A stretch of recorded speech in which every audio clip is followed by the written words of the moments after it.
오늘도 살아계신 하나님의 은혜가 여러분들의 삶 가운데 함께 하시기를 주님의 이름으로 간절히 축원합니다. 우리 옆에 계신 분들과 함께 인사 나누겠습니다. 보고 싶었습니다. 반갑습니다. 인사하겠습니다. 여러분 한 주간도 잘 지내셨죠? 네, 감사합니다. 늘 주님 안에서 평안하시고 또 강건하시기를 바랍니다. 자, 오늘은 우리가 성경에 관해서 함께 말씀을 좀 나눠보려고 하는데 여러분 혹시 이분 고명환이라는 분 혹시 아시나요? 이분 어떤 분이죠? 네, 개그맨. 네. 네, 이분을 아신다는 건 요즘 사람은 아니라는 거예요.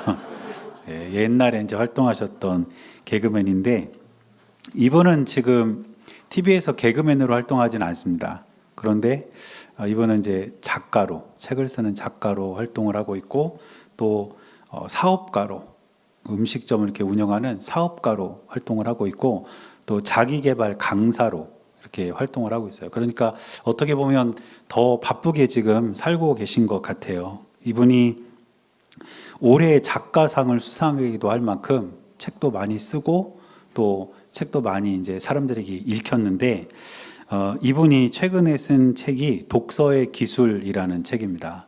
그런데 이분이 자기가 개그맨으로 활동을 하다가 어떤 위기를 맞이했다고 해요. 왜냐하면 이 개그의 소재도 이제 고갈되고 또 개그맨이 설 수 있는 무대도 점점 사라지고 이러다 보니까 개그맨으로 활동할 수 있는 그런 상황에서 큰 위기를 맞이했는데 이분이 조금 전에 말씀드렸던 그런 작가, 강사, 또 사업가 이런 삶으로의 전환을 이제 했던 것이죠. 그리고 이제 이분이 이 책에서 말하기를 자기가 개그맨으로서 위기를 겪었지만 이런 삶의 전환을 할 수 있었던 이유는 책에 있었다. 즉 내가 독서를 많이 하면서 책을 많이 읽으면서 이런 삶의 전환을 갖게 되었다. 이렇게 이제 이야기를 합니다. 그래서 이제 저 책에서는 이분이 나름대로 읽은 어떤 독서에 관한 기술, 또 독서의 방법 이런 것들을 저 책에 이렇게 적어놨습니다. 이분이 3,000권의 책을 읽었대요. 별로 놀라지 않으시네요. 여러분은 책을 얼마큼 읽으시는 거예요? 안 놀라시면 3,000권의 책을 읽고 이제 자신의 어떤 삶에 큰 영향을 이제 받았다는 것이죠. 여러분 이 독서, 책을 읽는다는 것은 동서고금을 막론하고 많은 사람들에게 가르쳐 주는 그런 교훈이기도 합니다. 그러면 독서가 왜 중요할까요? 독서의 중요성을 말하는 사람들의 이야기를 좀 종합해 보면 독서가 왜 중요하느냐? 첫째는 독서는 생각하는 힘을 길러준다고 합니다. 그러니까 우리가 책을 읽으면서 우리의 뇌가 계속해서 이제 돌아가는 거죠. 그러면서 생각하는 힘을 길러주는데 반대가 있어요. 생각하는 힘을 아예 없애버리는 게 있습니다. 뭔지 아세요? 네? 영상입니다. 영상. 영상을 보는 건요, 아예 우리를 생각하지 않게 만든대요. 그러니까 생각 없이 그냥 영상을 이렇게 보는 거죠. 그러니까 요즘 시대는 어떻게 보면 우리가 책을 펴고 읽는 시대라기보다는 영상을 시청하는 시대인데 이 바꿔 말하면 생각 없는 시대를 우리가 살고 있는 거예요. 그러니까 독서는 그만큼 중요합니다. 또 독서가 왜 중요하냐면 이 독서는 어휘와 표현력을 향상시킨다고 그래요. 우리의 말, 그리고 뭔가를 내가 이 말로 표현하려고 할 때 그 표현하는 능력 이런 것들을 이제 향상시킨다고 합니다. 얼마 전에 이제 광복절이 지나기도 했지만 여러분 안중근 의사 잘 아시죠? 안중근 의사가 남긴 명언 가운데 이런 말이 있습니다. 하루라도 책을 읽지 않으면 입안에 가시가 돋는다. 들어보셨나요? 네. 그런데 가만히 생각해 보면 책을 읽지 않는 것과 입안에 가시가 돋는다는 게 이 연관성이 있어요? 별로 없는 것 같지 않으세요? 네, 별로 없는 것 같아요. 오히려 이렇게 말하는 게 더 맞는 거죠. 하루라도 책을 읽지 않으면 눈에 보이는 모든 것이 글자로 보인다. 이게 오히려 더 맞죠. 그런데 왜 책을 읽지 않는 것과 입안에 가시가 돋는 것을 이렇게 연결시켰을까? 고명환 작가가 아까 그 책에서 이렇게 써놨더라고요. 아마 책을 읽지 않으면 입안에서 나오는 말이 가시돋친 말이 되기 때문에 부정적인 말이 되고 상처 준 말이 되고 이런 말이 되기 때문에 아마 독서의 중요성을 이야기하지 않았나 이렇게 이제 써놨더라고요. 그러니까 독서는 책을 읽는 것은 우리의 말을 수준 있게 만든다는 거예요. 또 우리가 대화를 하다 보면 뭔가를 표현해서 상대방을 설득하거나 상대방에게 이야기를 해줘야 되는데 그런 표현력을 풍부하게 만든다는 것입니다. 또 독서는 간접 경험을 통해서 우리의 삶의 시야를 넓혀줍니다. 우리가 경험하면서 살아가는 건 어떻게 보면 좀 좁잖아요. 그런데 독서를 통해서 그 책을 지은 사람 혹은 그 책의 이야기 이런 것을 통해서 우리의 삶의 시야가 좀 넓어질 수 있다는 거죠. 이렇게 독서는 여러 가지 면에서 유익한 점이 참 많습니다. 자, 그렇다면 독서가 이렇게 유익하다면 우리는 어떤 책을 읽어야 할까? 독서 전문가들은 책을 읽을 때 세 가지 분야의 책을 추천합니다. 그거를 문사철 이렇게 불러요. 문은 뭐냐면 문학이에요, 문학. 그리고 사는 뭘까요? 역사입니다, 역사. 그리고 철은 뭘까요? 철학이에요. 그래서 독서 전문가들은 이 세 가지 문사철, 문학과 역사와 철학을 읽어라 이렇게 이야기하죠. 그래서 문학책 같은 경우는 뭐 고전 문학 같은 것도 많습니다. 그리고 서점에 가면 이제 최근에 베스트셀러가 된 시집이나 소설, 수필 이런 책들도 많죠. 그런 것들 중에서 여러분들이 이렇게 읽으시면 되고, 역사 같은 경우는 우리나라의 역사, 또 세계의 역사 이런 역사책들도 많이 있습니다. 그런 역사책을 읽으면 됩니다. 철학 같은 경우는요, 그때마다 좀 이렇게 이슈가 되는 철학자들이 있어요. 얼마 전까지는 쇼펜하우어, 또 최근에는 세네카 이런 철학자들이 좀 이슈가 되는데, 이런 분들의 철학 사상을 쉽게 이렇게 풀어가지고 책으로 내는 그런 분들이 있습니다.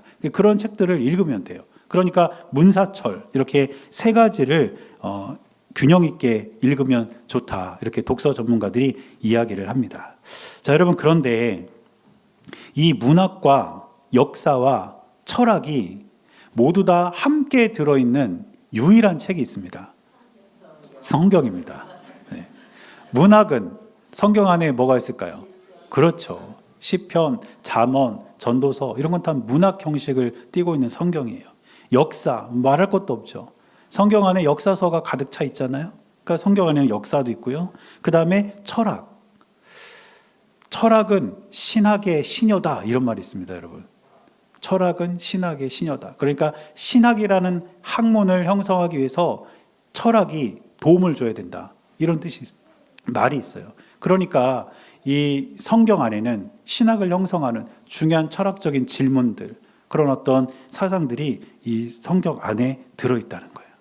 그래서 여러분들이 책을 읽을 때 조금 전에 말씀드렸던 문학이나 역사나 철학, 물론 여러분들이 잘 선정해서 여러분들이 책을 많이 읽으시면 좋을 것 같아요. 그런데 그거에 앞서서 이 문사철이 함께 들어있는 종합 선물 세트와 같은 이 성경을 여러분들이 항상 가까이 하고 그 성경을 읽고 그 안에서 여러분들의 삶의 길을 찾을 수 있기를 바랍니다.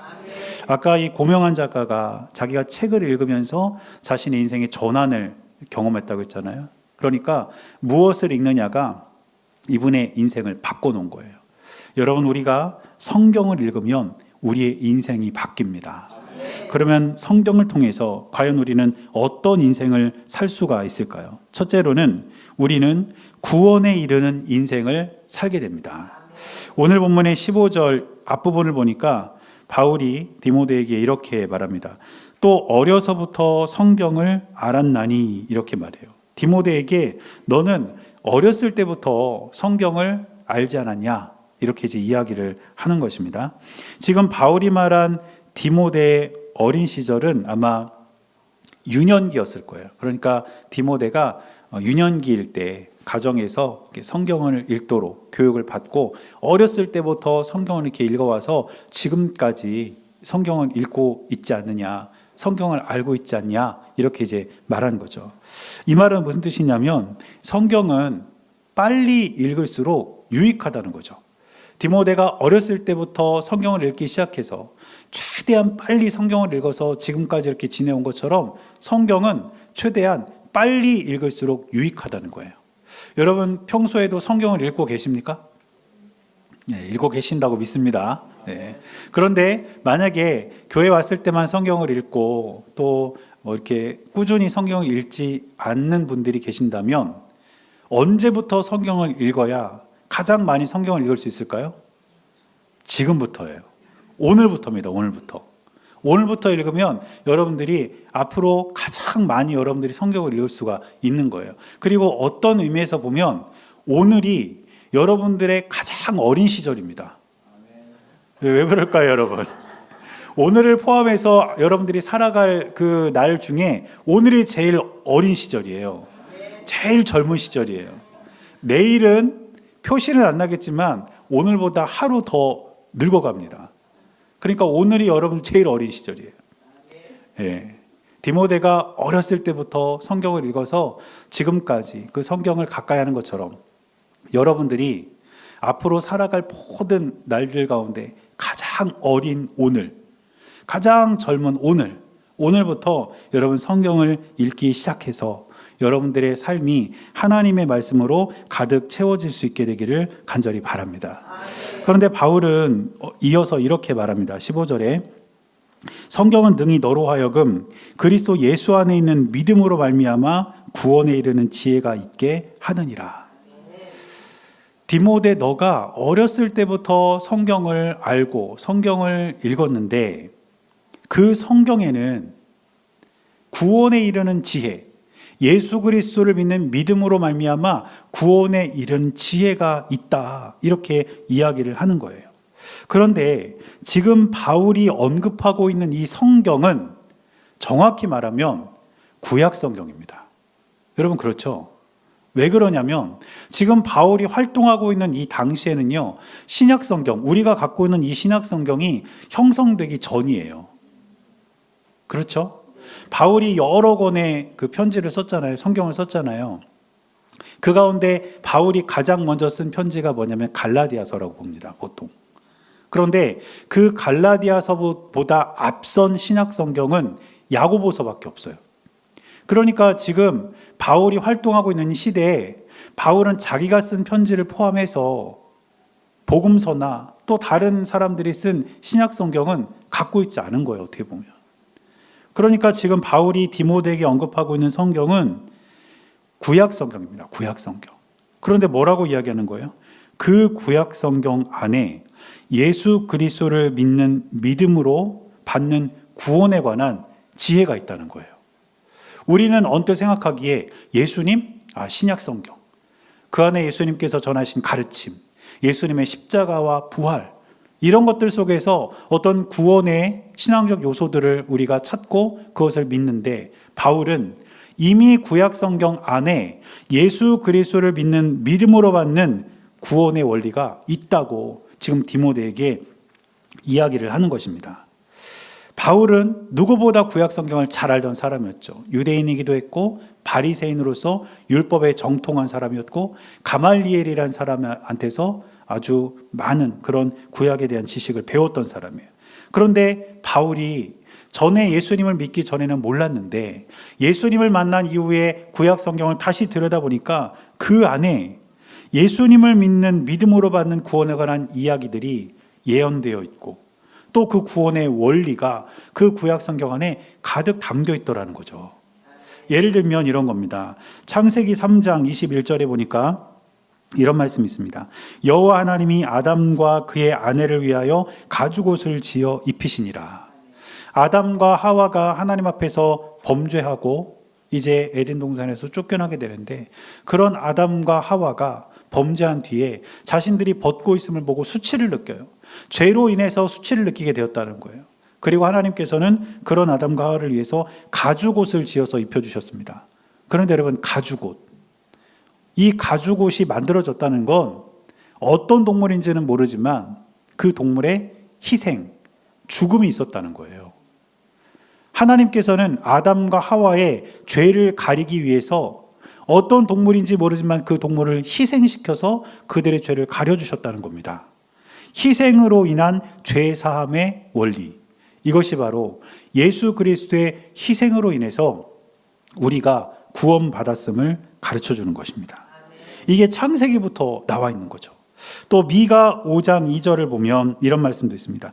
베들레헴 에브라다야, 너는 유다 족속 중에 작을지라도 이스라엘을 다스릴 자가 내게로 나올 것이라. 그의 근본은 상고에 영원에 있느니라. 여러분, 이 말씀은 메시아의 혈통과 탄생 지역에 관한 예언입니다. 저기를 보면 메시아는 유다 지파 가운데 나올 것이고 베들레헴에서 태어날 것이다, 이렇게 이제 예언을 하고 있죠. 정확하게 이루어집니다.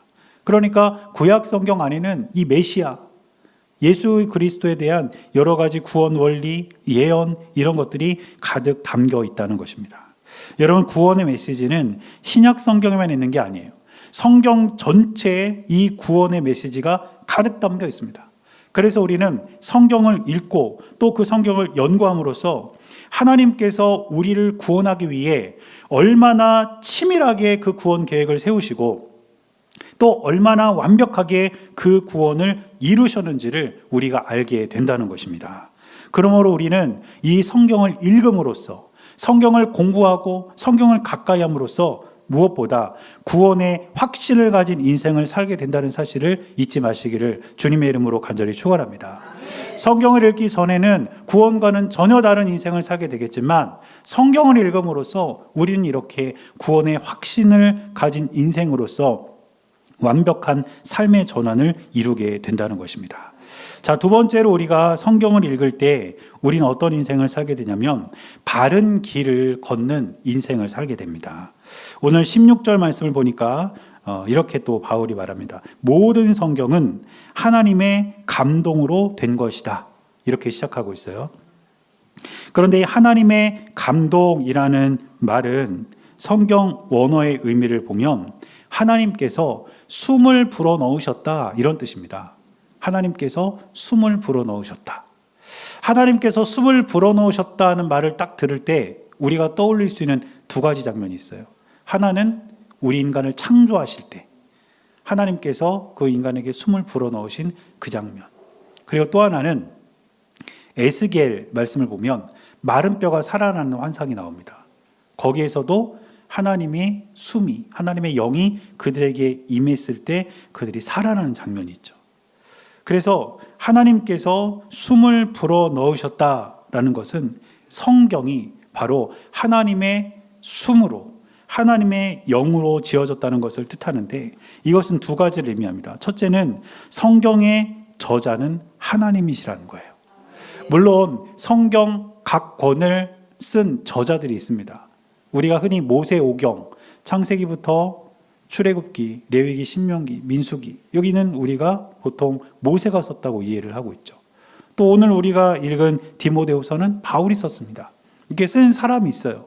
그러나 하나님께서 숨을 불어넣으심으로써 이 성경이 완성되었다는 것은 하나님의 뜻이 그 안에 들어가 있으므로 이 성경의 저자는 하나님이다, 이렇게 이해할 수 있다는 것입니다. 또 한 가지는 하나님께서 숨을 불어넣으셨다는 것은 이 성경이 살아있는 하나님의 말씀이라는 것을 뜻합니다. 그리고 이게 살아있다는 것은 뭘 의미할까요? 영향력이 있다는 거예요. 죽은 말씀이 아니라 살아있는 말씀이기 때문에 이것이 영향력이 있다는 뜻입니다. 그래서 바울이 모든 성경은 하나님의 감동으로 된 것이다, 이 말은 모든 성경은 하나님이 저자이고 이 하나님의 말씀인 성경은 영향력이 있다, 이런 걸 의미합니다.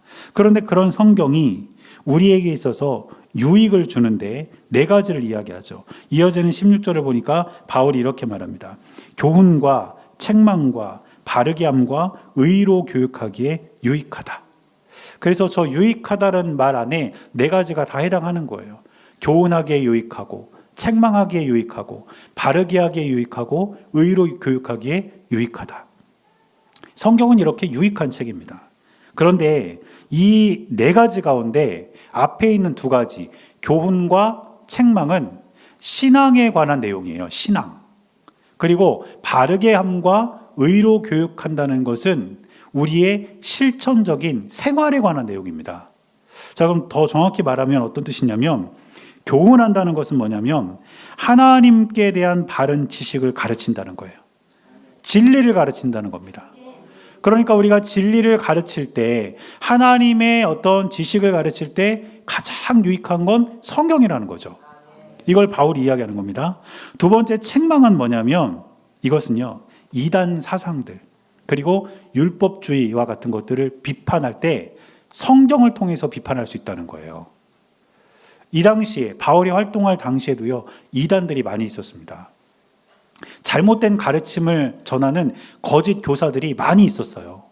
그런 가르침들을 책망하고 성도들을 신앙적으로 보호하기 위해서 이 성경을 근거로 해야 된다는 것입니다.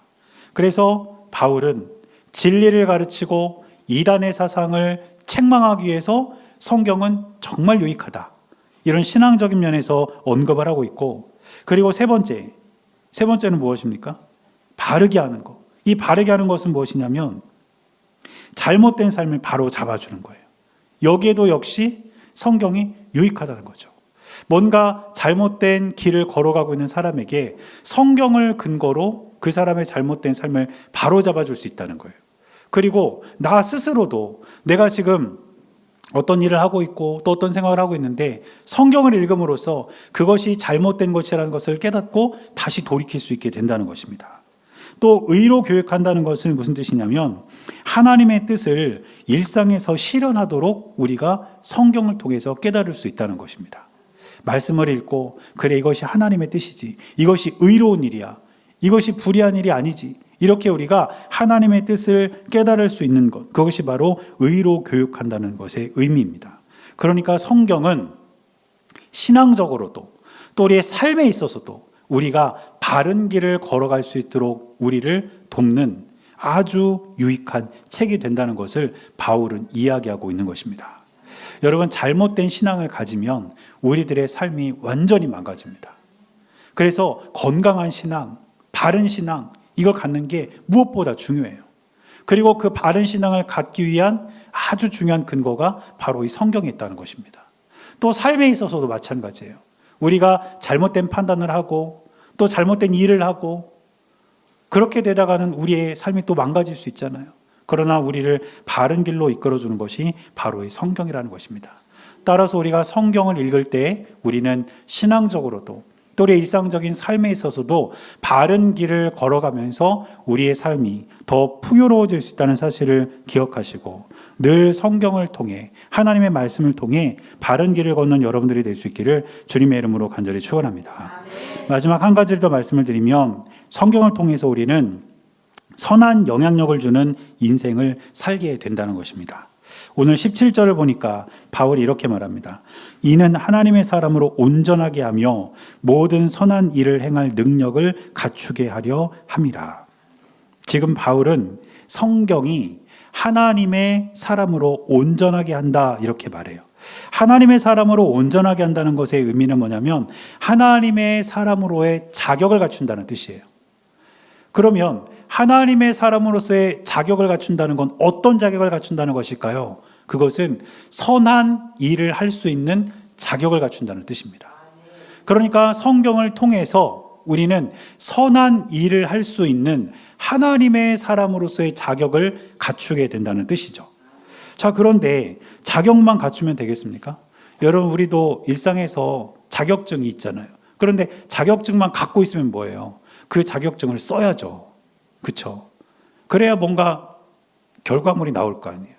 선한 능력을 행할 수 있는 자격을 우리가 가졌으면, 성경을 통해서 그것을 가졌으면 우리가 선한 능력을, 선한 영향력을 이 세상에 펼치면서 살아가는 것이 우리의 인생을 더욱더 가치 있게 만든다는 것입니다. 그래서 바울은 우리가 이렇게 선한 영향력을 발휘해야 한다는 것을 반복해서 전하고 있어요. 예를 들면 디도서 2장 7절을 보면 이렇게 기록합니다. 범사에 내 자신이 선한 일에 본을 보여라. 모든 일에 디도, 너가 선한 일에 본을 보여서 선한 영향력을 끼치며 살아라, 이렇게 권면하고 있고요. 갈라디아서 6장 9절을 보면 또 이렇게 쓰고 있습니다. 우리가 선을 행하되 낙심하지 말지니 포기하지 아니하면 때가 이름에 거두리라. 갈라디아 교회에 바울이 전하면서 우리가 선을 행하고 선한 영향력을 끼치며 살아야 된다. 그런데 그렇게 사는 게 때로는 우리에게 낙심이 될 때도 있다. 그러나 우리가 끝까지 이 선한 영향력을 미치며 살아간다면 우리는 반드시 그 열매를 맺게 될 거다. 이렇게 이야기를 하는 것입니다. 그래서 저와 여러분들은 성경을 통해서 선한 영향력을 끼칠 수 있는 자격만 갖추는 것이 아니라 실제로 성경을 통해 선한 영향력을 주는 인생을 살아가는 저와 여러분들이 될 수 있기를 주님의 이름으로 간절히 축원합니다. 코리 텐 붐이라는 분이 있습니다. 혹시 여러분 아시는 분 있을지 모르겠어요. 코리 텐 붐이라는 분이에요. 이분은 네덜란드에서 태어나신 분인데 이분이 경건한 그리스도인 가정에서 태어났기 때문에 어렸을 때부터 부모로부터 성경 교육을 받고 이제 가정에서 신앙 교육을 잘 받았어요. 그런데 독일이 네덜란드를 침략합니다. 나치 정권이 이제 이 네덜란드를 침략한 거예요. 그러면서 여러분 아시는 것처럼 그 독일 나치 정권이 어떤 민족을 죽입니까? 유대인들을 죽이잖아요. 그러니까 이 네덜란드에 있었던 유대인들을 이제 막 잡아다 죽이기 시작하는 거예요. 그런데 이때 이 코리텐붐 여사의 가족들이 자기 집에 유대인들을 숨겨주고 피신시키고 이런 일을 하면서 유대인들의 목숨을 구합니다. 몇 명을 구했냐면 800명. 800명이나 되는 유대인들을, 물론 이제 뭐 때로는 12명, 때로는 20명 이런 사람들을 숨겨줬다가 나치의 그 시선이 이제 딴 데로 갔을 때 또 다른 데로 가게 도와주고 이런 과정을 통해서 이 집 안에서 800명이나 되는 유대인들이 목숨을 건져요. 그런데 이 일 때문에 이 코리텐붐 여사의 가족들이 나치에 체포돼서 감옥에 들어갑니다. 거기서 고문을 받고 학대를 당하고 신문을 받고 그러면서 그 감옥에서 이 코리텐붐의 아버지가 순교해요. 그리고 코리텐붐의 언니도 죽습니다. 그리고 나중에 이 코리텐붐만 살아서 이제 감옥에서 나오게 되는데 이분은 감옥에 있는 동안에도 성경을 읽으면서 사람들에게 희망을 줬다는 거예요. 성경을 읽으면서 우리가 하나님께 대해서 믿음을 잃지 말자고 용기를 주었다는 거죠. 그리고 나서 이분이 감옥에서 아버지와 언니를 잃고 나중에 그 감옥에서 나온 이후에 이분이 어떤 일을 하냐면 전 세계를 다니면서 하나님의 말씀을 전하고 자신의 어떤 신앙을 사람들에게 간증하는 일을 하게 됩니다. 그런데 그렇게 많은 사람들에게 간증을 하면서 이렇게 다니는데 한 번은 독일의 한 교회에 가서 이렇게 또 하나님 말씀을 전하면서 간증하고 또 성경이 자기에게 어떤 영향력을 끼쳤는지 이런 것들을 사람들에게 전하는 중에 예배가 끝난 이후에 한 남자가 자기를 찾아와서 고개를 숙이더니 이렇게 말한다는 거예요. 나를 용서해 달라고. 그 남자가 누구였냐면 이분이 감옥에 있을 때 이분을 신문했던 간수였어요. 처음에는 이분이 이 남자를 용서할 수가 없더래요. 그런데 하나님께 기도했답니다. 하나님, 내가 성경을 통해서 하나님의 말씀을 깨닫고 그 말씀을 전하는 삶을 지금까지 살고 있는데 내가 이 사람의 죄를 용서할 수 있는 힘을 주세요. 이렇게 기도했다는 거예요. 그리고 그때 하나님께서 이분의 마음에 놀라운 평안을 주셨답니다. 그래서 그렇게 고개 숙인 간수의 손을 잡고 내가 당신을 용서한다. 이렇게 이야기를 했다고 합니다. 저 사진은 AI가 그려준 사진입니다. 그 당시 사진이 없어요. 저런 이제 형태로 이렇게 용서를 구하고 또 용서를 해줬다는 거죠. 여러분 그 이후로 코리텐붐 여사는요 용서의 아이콘이 됩니다. 전 세계 어디서든지 용서하면 코리텐붐. 이 용서라는 선한 영향력을 정말 수많은 사람들에게 전했어요. 이분이 이런 말을 했습니다. 하나님께서 모든 것이 가능하신 분이라면 그분을 믿는 우리들도 모든 것이 가능하다. 하나님께서 모든 것이 가능한 분이라면 우리도, 그분을 믿는 우리도 모든 것이 가능한데 그 모든 것 안에 용서도 포함된다는 거죠. 그래서 이분은 이렇게 이 간수를 용서함으로써 이 세상에 선한 영향력을 끼친 그리스도인으로서 많은 사람들에게 본이 되었습니다. 여러분, 우리가 거창하게 어떠한 선한 영향력을 끼치고 우리의 이름이나 얼굴이 매스컴에 오르고 이러지 않아도 우리는 하나님의 말씀인 성경을 통해서 깨닫게 된 가치들을 우리 가족들에게, 이웃들에게, 교우들에게, 또 직장에서 직장 동료들에게 얼마든지 선한 영향력을 끼칠 수 있다는 사실을 잊지 마시기를 바랍니다. 그래서 성경을 통해, 하나님의 말씀을 통해 여러분들은 선한 영향력을 끼치는 하나님의 자녀들이 될 수 있기를 주님의 이름으로 간절히 축원합니다. 여러분, 내가 무엇을 읽느냐가 내 인생을 결정하는 거예요. 그래서 어떤 분들은, 시인이 되고 싶은 분들은 시집을 읽어요. 그렇겠죠, 당연히. 내가 소설가가 되고 싶다. 그럼 무엇보다 소설책을 많이 읽어요. 내가 수필가가 되고 싶다. 그러면 수필집을 많이 읽는 거죠. 여러분, 우리가 하나님의 사람으로서 이 세상에서 정말 의미 있고 가치 있는 그리스도인이 되고자 한다면 우리는 그 어떤 책보다 성경을 읽고 그 성경을 연구할 수 있는 저와 여러분들이 될 수 있기를 간절히 바랍니다. 지난주에 제목이 말씀의 숲 제자훈련이 이제 시작이 됐습니다. 하나님의 말씀인 성경을 읽고 공부하는 모임이죠. 그래서 금요반은 9분, 그리고 토요반은 4분, 이렇게 이제 함께 모여서 공부를 하게 되었는데, 여러분, 우리 교회에는 성경을 함께 읽고 공부할 수 있는 그런 여러 가지 프로그램들이 있습니다. 그래서 항상 이제 강조한 것처럼 뒤에 성경 읽기 표를 통해서 여러분들이 스스로 성경을 읽을 수도 있고, 또 이 말씀의 숲 제자훈련처럼 우리가 같이 모여서 성경을 공부하기도 하고, 또 우리는 주일 오후 예배를 트리니티 성서연구를 통해서 성경을 배우잖아요. 이렇게 우리 교회에서는 성경을 가까이 할 수 있는 다양한 방법들이 있어요. 그래서 여러분들, 우리가 신앙생활하면서 이 성경을 여러분들 누구보다 가까이 하심으로써 구원에 이르는 인생을 살고 바른 길을 걷는 인생을 살며 또 세상에 선한 영향력을 끼치는 하나님의 귀한 자녀들이 될 수 있기를 주님의 이름으로 간절히 축원합니다.